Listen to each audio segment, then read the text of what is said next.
María Torres Celada naceu en Madrid e reside en Vigo. É escritora, memorialista e investigadora histórica e colaborou en diversos xornais e colabora, e a súa presenza é constante como conferenciante en numerosos congresos e xornadas sobre a memoria. Participou en diversos libros de autoría colectiva, como Los vivos y los muertos, o libro Franco la muerte, Poemas en la noche, editado por Ojos Verdes Ediciones, Odisea poética en Libertad 8 e En cartas en el agua, tamén publicado por Ojos Verdes Ediciones en 2017. Boa parte dos seus traballos, ao meu ver, de carácter imprescindible e comprometido sempre coa memoria, poderos atopar en tres blogs dos que vos dou os títulos: Búscame en el ciclo de la vida, Verba Moven e Memoria de búsqueda, que recomendo vivamente porque hai documentos e investigacións realmente esclarecedores sobre o asunto que nos xunta hoxe. Desde hai algo máis de 2 anos, María Torres Celada está a realizar unha investigación sobre a participación dos vigueses na Segunda Guerra Mundial, con referencia aos exiliados, os deportados aos campos de Europa e do norte de África, os combatentes, os resistentes, os espías, os traballadores escravos do franquismo en Alemanha, etc., que será plasmada próximamente nun libro, polo que debecemos xa. E tamén está a investigar sobre os deportados da provincia de Pontevedra, máis de 30 persoas, como colaboradora da Asociación para a Recuperación da Memoria Histórica de Galicia. De feito, o día 18, organizada por esta asociación, vai impartir en Marín unha conferencia sobre estes deportados. E, finalmente, unha referencia a como gusta de presentarse, María Torres Celada, que é así: neta e bisneta de republicanos españois, e a vida é o meu espazo de resistencia. Escritora, algo poeta, investigadora e memorialista, gústame ir na busca dos recordos.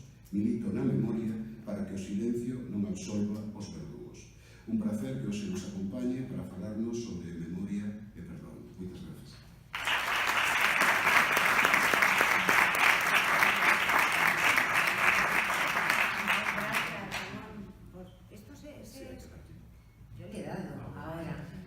Muchas gracias, Ramón, por tu presentación. Ya lo has dicho tú, yo tenía aquí anotado que eras el autor de Lápiz na noite, pero ya lo has dicho tú todo. Buenas tardes, ante todo. Gracias por estar aquí con la que está cayendo. No hace un tiempo muy agradable, ¿verdad? Y gracias a Amnistía Internacional Vigo y a los amigas y amigos de Dionisia López Amado por haber contado conmigo para tomar parte en este homenaje a esta mujer excepcional cuando se cumplen 10 años de su fallecimiento. Dionisia, la gallega del norte, cruzó el Atlántico en busca de una vida mejor con un bebé de 5 meses en los brazos. 24 años después, este bebé le sería arrebatado por la dictadura militar argentina. Secuestrado, torturado, asesinado, desaparecido. Con un pañuelo blanco sobre su cabeza y su dolor a cuestas, dedicó toda su vida a tratar de averiguar el destino de su hijo y de su nuera, que también fue secuestrada.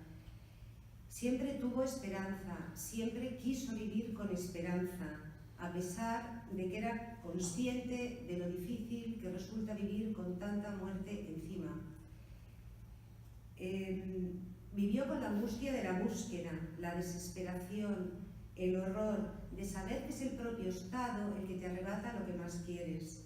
Durante centenares de jueves paseó su desolación, su reivindicación de verdad, su deseo de justicia por la Plaza de Mayo, junto a otras madres que conmovieron al mundo. 30.000 detenidos desaparecidos, de los que creo que 300 eran gallegos. 500 bebés apropiados por la dictadura, más de 500 centros clandestinos de detención, 10.000 presos políticos, más de 1 millón de exiliados y una gran parte de la población a la que se le privó de derechos y libertades.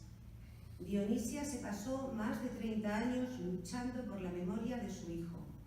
Su lucha se convirtió en una lucha colectiva por la memoria y contra la impunidad. Y nos la dejó de legado, Nuestra obligación es mantenerla y transmitirla para que perdure entre generaciones venideras. Soy nieta, como creo que ha dicho Ramón, de un republicano español, soy nieta de una víctima del franquismo.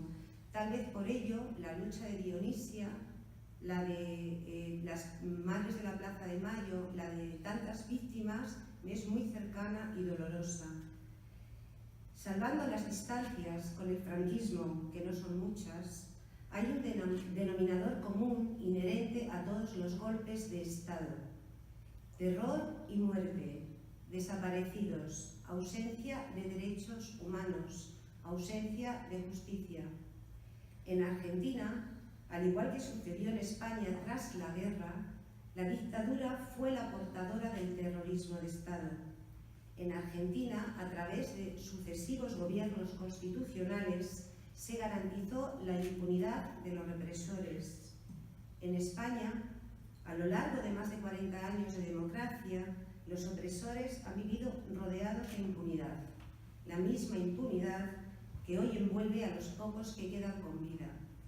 En ambos países, los hechos de su dramática historia son tan contundentes que no pueden ni deben ignorarse. Quienes perdieron la vida sufrieron todas las negaciones por parte del sistema represivo. Negaron su detención, su tortura, su asesinato. Es por ello que la elaboración de la memoria y de la memoria colectiva aún está en continua reconstrucción. Hoy quiero hablaros de memoria, de perdón, también de justicia, desde mi perspectiva personal, fruto de años de investigación. Voy a comenzar leyendo un breve diálogo entre O'Brien y Winston, un represor y una víctima, dos personajes de la obra de ficción 1984 de George Orwell. Winston lleva 3 años trabajando en el Ministerio de la Verdad y un día toma conciencia de que los retoques de la historia en los que consiste su trabajo son solo una parte de la gran farsa en que se basa su gobierno.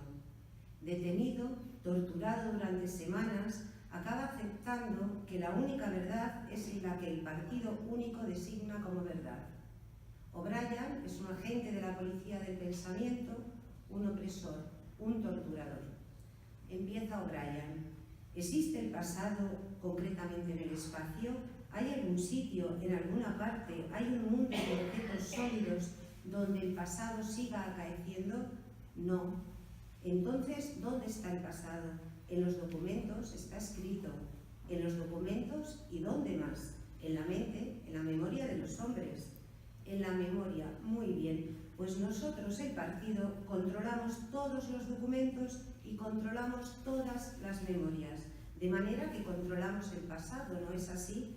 Pero, ¿cómo van ustedes a evitar que la gente recuerde lo que ha pasado?, exclamó Winston, olvidando de nuevo el martirizador eléctrico. Es un acto involuntario, no puede uno evitarlo. ¿Cómo vais a controlar la memoria? La mía no la habéis controlado. Fin del diálogo. ¿Qué es la memoria? Memoria es la capacidad de recordar. Para acceder a los recuerdos necesitamos varios procesos. Un fallo en cualquiera de los mismos impide alcanzar toda la información. El primer proceso es recibir la información que tenemos que incorporar a nuestra memoria. El segundo consiste en almacenar esta información y el tercero y último es la recuperación. Cuando necesitamos una información del pasado, accedemos a nuestro recuerdo almacenado y lo recuperamos. Pero además, memoria es emoción porque lleva implícita una batería de sentimientos. Por eso, los recuerdos neutros tienen menos arraigo en nuestra memoria que los tristes o los felices, que siempre evocamos con mayor intensidad, en definitiva, con mayor emoción. Y es la emoción la que actúa como cemento del recuerdo, ralentizando el olvido. Recordar es una palabra bella y generosa, procede del latín recordis, que significa volver a pasar por el corazón. En algunos países de España y de América, recordar significaba antaño despertar. El poeta castellano Jorge Manrique comenzó las famosas coplas a la muerte de su padre con un verso que era «Recuerde el alma dormida». La memoria nos permite retener y recordar hechos pasados a partir de determinadas emociones. A veces, para volver a ser felices, solo tenemos que buscar dentro del corazón nuestro recuerdo, porque de todo lo que amamos guardamos recuerdo. Pero también la memoria guarda el triste y doloroso recuerdo del agravio. La memoria histórica es un concepto que nos traslada al pasado y nos coloca en el lugar y momento en que vivieron y padecieron las víctimas y nos descubre cómo la ausencia de reconocimiento con estas nos ha abocado al desconocimiento real de la historia con mayúsculas, porque hemos ignorado y silenciado sus historias. Recuperar la memoria de las víctimas es la alternativa al silencio impuesto. Es un acto casi subversivo, porque damos voz a los que fueron silenciados, devolvemos la dignidad a los que fueron ultrajados, ponemos fin a la impunidad del opresor y deja de perpetuarse la traición, porque como bien decía el gran Machado, ni el pasado ha muerto, ni está el mañana ni el ayer escrito. Disculpadme. Recuperar la memoria es una actividad gratificante, pero a la vez agotadora, un salto al vacío que nos sacude el corazón porque el pasado sigue latiendo vivo. Sin embargo, es una frágil conquista que tiene muchos enemigos al acecho. Tenemos que ser conscientes de que la memoria histórica no es solo un asunto del pasado, sino del presente, y que en contra de lo que desearían algunos, no debe quedarse encapsulada en el pasado. Siempre debemos proyectarla hacia el futuro. Tanto en España como en Argentina se perpetraron crímenes contra la humanidad. Antes aporté las cifras de Argentina, las del franquismo son infinitamente mayores. Los crímenes contra la humanidad, o crímenes de lesa humanidad, son un ataque a los derechos humanos fundamentales que por su gravedad suponen un agravio no solo a las víctimas, sino a la humanidad en su conjunto.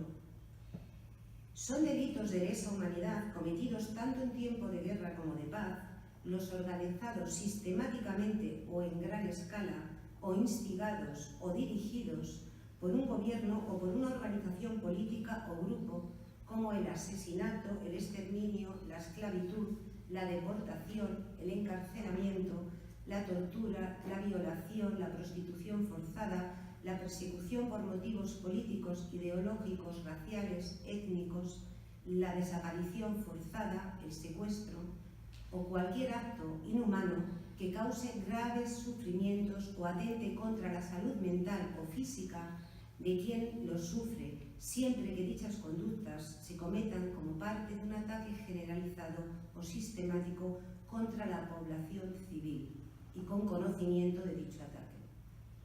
Crímenes que buscan aterrorizar, humillar, disuadir de cualquier resistencia, acabar con la libertad y la vida.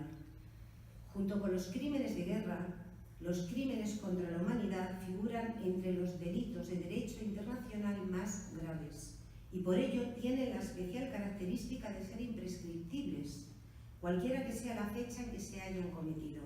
Esto quiere decir que pueden ser perseguidos en cualquier tiempo. Los autores de los crímenes contra la humanidad no pueden contar con ninguna protección ni medida de gracia en ningún país. Para ello es vital la lucha por una justicia universal. Los crímenes de lesa humanidad fueron incorporados al Código Penal español en el año 2003, bajo el nombre de delito de lesa humanidad. El cambio de la palabra crimen por la de delito ha tenido como resultado un tipo penal que se aparta en su interpretación del crimen contra la humanidad especificado en el Estatuto de Roma de la Corte Penal Internacional. Así que en España, al contrario de lo que ocurre en Argentina y en otros muchos países, la legislación no contempla en su verdadera extensión los múltiples crímenes de lesa humanidad y además tampoco contamos en nuestras leyes con la justicia universal. que el PP eliminó. Aunque parece ser que el gobierno del PSOE tiene entre sus proyectos prioritarios la recuperación de la jurisdicción universal, esperemos que no se quede en una simple promesa. El principio de justicia universal trata de evitar la impunidad de los crímenes cometidos contra la humanidad, haciendo posible la persecución del delincuente por parte de cada Estado independientemente de su nacionalidad y del lugar donde haya cometido el crimen. En España, el principio de justicia universal encontró aplicación en el pasado en tribunales de diferentes países, dando lugar a procesos judiciales por crímenes de genocidio, terrorismo y torturas cometidos en Argentina, Chile, Guatemala y El Salvador. Aunque os diga Garzón, ya tenéis que saber a qué me estoy refiriendo. Sin embargo, comenzó a limitarse en la reforma efectuada en el año 2009 y a extinguirse casi en su totalidad en el año 2014.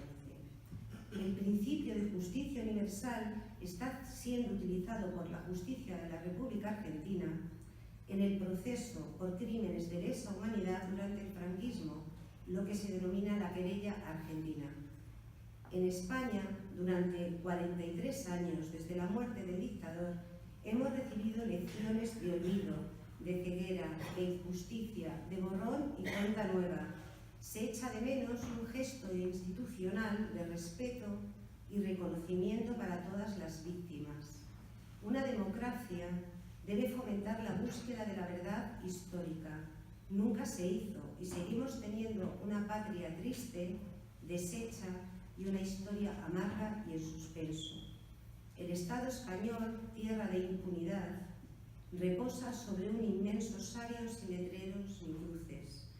Ya advirtió el poeta visionario León Felipe que detrás de Franco vendrían los enterradores y los arqueólogos. En Argentina, en 1983, se creó la Comisión Nacional sobre la Desaparición de Personas. En 1985 se juzgó a las juntas militares y se demostró su responsabilidad, pero la condena fue mediocre. Después vendrían las leyes de punto final y obediencia debida, que paralizaron cualquier proceso contra los autores y eximieron de responsabilidad a los militares por debajo del grado de coronel. Aún estaban por llegar los indultos de Carlos Menem, que dejaron en libertad sin cargos a todos los jefes militares procesados que no se habían beneficiado de las leyes anteriores, la de punto final y obediencia debida. Afortunadamente, la Corte Suprema Argentina declaró en 2001 la inconstitucionalidad de los indultos y de las leyes de obediencia debida y punto final, y comenzaron a abrirse causas penales cerradas años atrás. En 2010, la comisaria de Naciones Unidas aseguró que Argentina era el país donde más procesos sobre crímenes contra la humanidad se estaban realizando. Conocer la verdad es un derecho que nadie debería negar, y aunque ninguna democracia debería soslayar una reflexión sobre el pasado, en España se aprobó una ley de amnistía en 1977 que continúa vigente. Una ley que, según la ONU, choca con la Declaración sobre la protección de todas las personas contra las desapariciones forzadas y que, a pesar de ella, incluso si hubiera sido aprobada por referéndum o una consulta que no es el caso, España tiene la obligación de investigar, perseguir y sancionar a los responsables de desapariciones. Pero España elude esa obligación. Quiero recordar el origen de la palabra amnistía. Proviene del griego amnestía, que significa olvido. En el caso español, la ley de amnistía es una amnesia vergonzosa, máxime cuando la aprobación de la misma fue ejecutada engañando al pueblo por unos políticos que decidían buscar la reconciliación nacional. La amnistía no tiene cabida si se produce antes de un proceso judicial y sobre todo cuando se trata de actos de suma gravedad, como lo son la tortura, el asesinato y la desaparición forzada. Esta ley del olvido impuesto de todos y para todos no curó ninguna herida. Ningún Estado puede imponer el olvido sobre lo irreparable o lo imperdonable, porque cuando el perdón se ejerce desde el Estado, ese perdón se convierte en enemigo de la justicia y usurpa el derecho de las víctimas a perdonar si es que así lo desean. No hay paz ni reconciliación sin justicia, sin reconocimiento ni condena por el daño causado a las víctimas. Y aquel tiempo que muchos dejaron por muerto en España, muerto y resuelto, mientras que personas y grupos vinculados al régimen franquista siguieron estableciendo su legitimidad e influencia, aquel tiempo se volvió en sí y nos hirió mortalmente, porque el perdón no puede imponerse ni regalarse. Milan Kundera escribió, abro comillas, la mayor parte de los seres humanos creen en la memoria y en la posibilidad de reparar. La una es tan falsa como la otra. La verdad se sitúa justamente en el extremo opuesto. Todo quedará olvidado y nada será reparado. El papel de la reparación lo realizará el olvido. Nadie reparará el error cometido, pero todos los errores serán olvidados. Cierro comillas. ¿A que os recuerdan a España estas palabras? Nuestra memoria debe ser crítica, muy crítica. ¿Qué ocurre cuando en la balanza toda la violencia está en un cestillo y en el cestillo contrario está todo el agravio? ¿Qué ocurre cuando la magnitud del agravio es tan grande?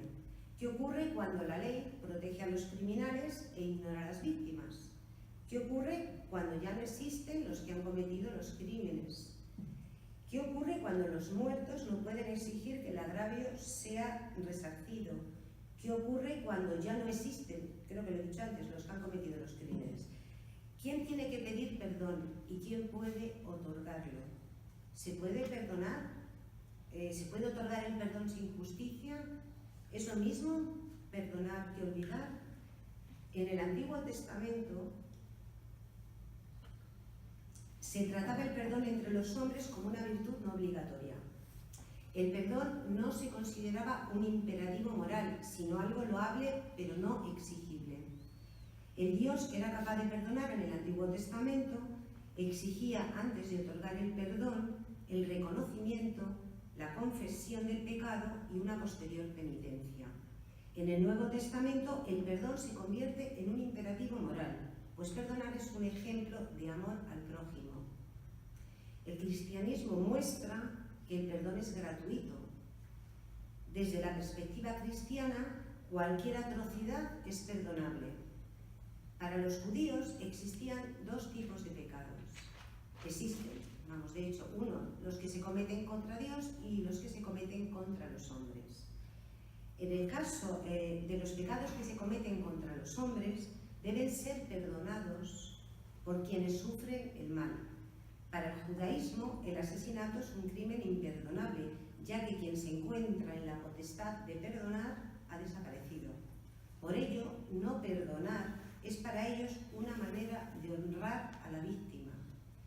Teniendo en cuenta que el perdón solo beneficia al perdonado, cuando se aprueba una amnistía como en España, ignorando a las víctimas y los derechos que éstas deberían tener, no solo se está creando una forma de complicidad con el crimen que imposibilita el perdón, también se está privando del derecho que tiene la víctima a perdonar. Para que una víctima perdone, si quiere, es necesario que sea reconocida como tal, así como el sufrimiento al que fue sometida, que se reconozca al culpable y la justicia se encargue de su castigo, y que el Estado ejecute la garantía de no repetición. El Estado no es la víctima, no tiene legitimidad, no puede otorgar el perdón en nombre de ésta, pues el perdón es solo derecho de la víctima, y cuando la víctima ha desaparecido, el perdón resulta imposible. Los demás no podemos, ni debemos, ni tampoco estamos legitimados para perdonar en nombre de las víctimas. Lo único que podemos perdonar, y esto es una opción personal, es el daño que nos han causado a nosotros. Pero ¿cómo perdonar lo imperdonable?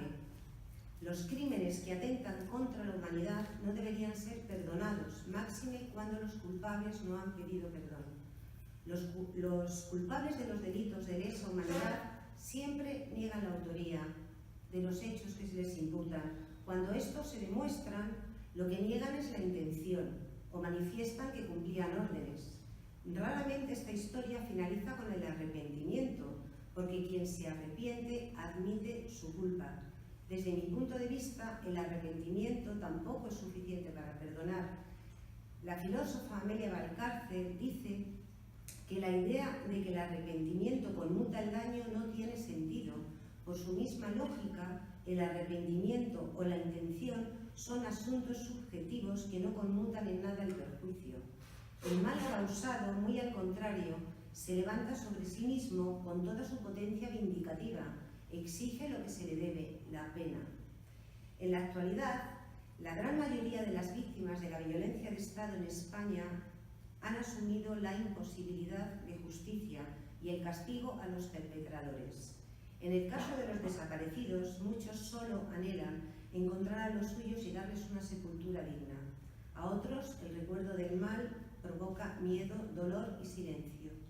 Cuando escuchamos desde diversos sectores, siempre los mismos sectores, que hay que olvidar, que recordar significa abrir viejas heridas, que a los que reivindicamos la memoria de las víctimas nos mueve el odio o el rencor, me gustaría que la respuesta unánime fuera: no es el rencor, es el horror por lo sucedido y por saber que existe un Estado que durante más de 40 años ha mirado para otro lado en políticas de memoria, que se ha olvidado de las víctimas. Y víctimas no son solo los asesinados o desaparecidos, también lo son los hombres y las mujeres que fueron encarcelados, torturados, los esclavos del franquismo, los hombres y las mujeres que se vieron abocados al exilio, los que fueron hacinados en los campos de concentración franceses, los deportados a los campos nazis con la complicidad del franquismo, los miles de niños arrebatados a sus madres, los hombres y mujeres que actuaron en la resistencia antifranquista y que fueron aniquilados por el aparato represor del régimen, las madres que quedaron viudas, las niñas y los niños que quedaron huérfanos por el encarcelamiento o la muerte de sus padres, y muchos miles y miles de ciudadanos que bajo el manto del nacional-catolicismo se les privó de vivir una vida en libertad. No es rencor, es horror de saber que un Estado que ha utilizado el lenguaje del olvido, ignorando las atrocidades que se cometieron, tiene 114.000 desaparecidos en fosas comunes. Elie Wiesel, superviviente del Holocausto y Premio Nobel de la Paz, señaló que la respuesta es la memoria, la única respuesta. Diles a los que quieran saberlo que nuestro dolor es auténtico, nuestra perplejidad infinita y el agravio profundo. Es por ello que la memoria del agravio siempre debe ser mantenida. Somos los vivos los que hemos de transferir a las generaciones futuras la memoria individual y colectiva de las víctimas. Ese es el valor de la memoria. Somos los vivos los que hemos de pedir justicia y luchar porque se alcance. La memoria es capaz de excavar, escudriñar, interrogar a los huesos sin nombre, a esos anónimos sepultados por múltiples capas de olvido. La memoria es capaz de señalar a los verdugos y espero que la memoria también sea capaz de destapar la verdad, de ejecutar la necesaria justicia y dotarla de su verdadero sentido y de otorgar la ansiada reparación, porque el paso del tiempo no debilita esta petición, muy al contrario, la hace mucho más legítima. Alimentémonos de esa esperanza, porque si la matamos, será caer en la misma negación contra la que muchos luchamos. Muchas gracias.